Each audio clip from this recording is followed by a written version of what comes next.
ছেলের মায়েরা বলে মেয়ের মায়েরা অনেক সুখী, অনেক সুখে থাকে। কি করে সুখে থাকে?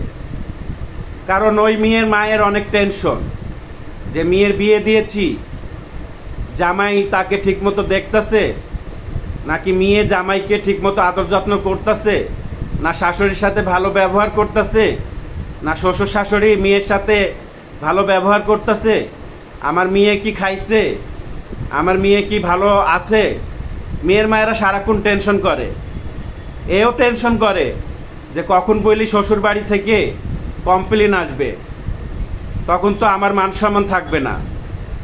তো মেয়ের মায়েরা সবসময় টেনশন করে, মেয়ের মায়েরা কখনো সুখে থাকে না। মেয়ের মায়েরা সবসময় ভাবে যে আমার মেয়ে যেন একটু সুখে থাকুক, আমার মেয়ে যেন ভালোভাবে ব্যবহার করুক সবার সাথে, আমার মেয়ে যেন ওদের কাছে একটু ভালো থাকে, আমার মেয়ে যেন আমার মেয়ের জামাইয়ের সাথে ভালো থাকে, সুখে শান্তিতে সংসার করে, এই টেনশনই করে।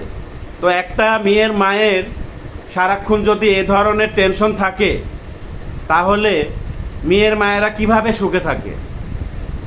সুখে থাকে না। সবাই সবার জায়গা থেকে আমরা একটু ইজিভাবে যদি চিন্তা করি, তাহলে আমরা আসলে এই কথাগুলা বলবো না। এই জন্যই বলবো না, কারণ যখন আপনি আইসা বলবেন মেয়ের বাড়িতে যে মেয়ের মায়েরা সুখে থাকে, হয়তো আপনাকে ওই সময় কিছু বলবে না, বা আপনি মেয়ের মায়ের কষ্টটা বুঝবেন না, বোঝানো সম্ভবও হবে না। আপনার মেয়ে যখন পড়ার